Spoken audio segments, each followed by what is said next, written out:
दोस्तों, क्या आप जानते हैं भाद्रपद पूर्णिमा से लेकर आश्विन अमावस्या तक का समय एक ऐसा पवित्र काल है जब हमारे पितरों की आत्माएं धरती पर आती हैं। इसे कहते हैं पितृपक्ष। आज हम जानेंगे पितृपक्ष क्यों मनाया जाता है, इसमें क्या करना चाहिए और क्या भूल कर भी नहीं करना चाहिए। शास्त्रों में कहा गया है, पितृ देवता देवताओं से भी पहले पूज्य हैं। जो व्यक्ति श्रद्धा से अपने पितरों का श्राद्ध करता है उसके जीवन से दुख, संकट और पितृदोष समाप्त हो जाता है। कहा जाता है कि अगर ये कर्म नहीं किए जाएं तो पितरों की आत्माएं असंतुष्ट रह जाती हैं और वंशजों के जीवन में बाधाएं आने लगती हैं। पितृपक्ष हर साल भाद्रपद पूर्णिमा से शुरू होकर आश्विन अमावस्या तक चलता है। इस 16 दिन के काल में तिथि के अनुसार अपने अपने पूर्वजों का श्राद्ध किया जाता है। उदाहरण के लिए, पिता की मृत्यु जिस तिथि को हुई हो उसी तिथि पर श्राद्ध करना सर्वोत्तम माना जाता है।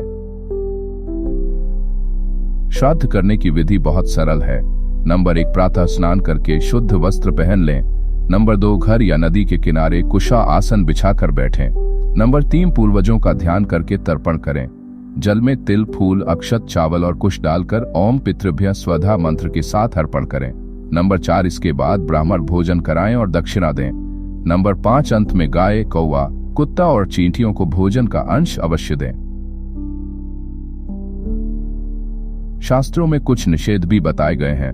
पितृपक्ष में मांस, मदिरा और तामसिक भोजन का सेवन न करें, पर निंदा, झूठ और क्रोध से बचें।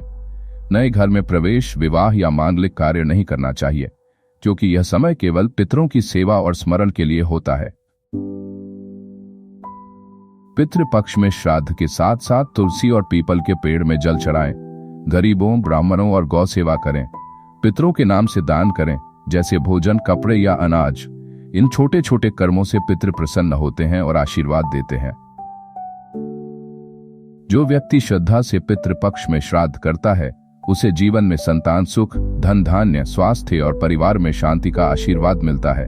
कहा गया है, पितर तृप्त तो देवता तृप्त, और जब देवता प्रसन्न हो तो जीवन में कोई बाधा नहीं रह जाती।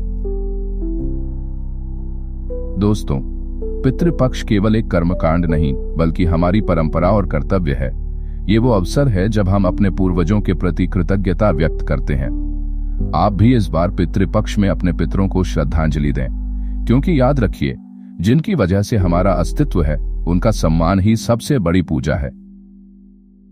दोस्तों, सोचिए, अगर हमारे पितरों ने हमारे लिए जीवन भर संघर्ष न किया होता तो हम आज यहाँ न होते। वे भूखे रहते लेकिन हमें खिलाते, खुद पुराने कपड़े पहनते लेकिन हमें नए कपड़े दिलाते। क्या हम उन्हें सिर्फ याद भी नहीं कर सकते?